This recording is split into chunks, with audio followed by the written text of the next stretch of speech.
E nós bem apresentar diferentes sessões de uma entrevista com o diretor de Zona Liber, particularmente riba o modelo econômico que está estudando para garantizar que o instrumento aqui tem direito de existência de um futuro. Pero, promego papi riba todo assunto aí, tá basta prudente para nós comparar ou compreender de com ou de Kiko tá a tarefa principal de Zona Liber aqui. Há uma estudia free zones basta de gente no mundo e tem uma quantidade grande de modelos. Hopi grande de modelos. Pero o que tudo não tem como núcleo, como o que não tem junto, tá para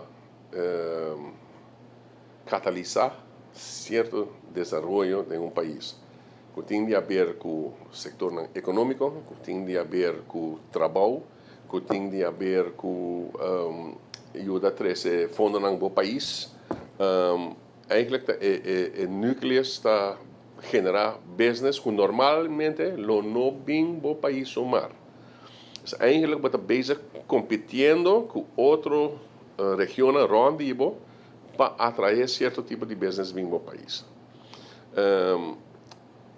Mita querer nós ter fair chance, mas se nós vamos turcos ronti nós, hopi di país na haya, hopi sla duro abai opener mane yo Aruba aquele toch, eigenlijk mita hopi impressionado em nos país chiquito que não.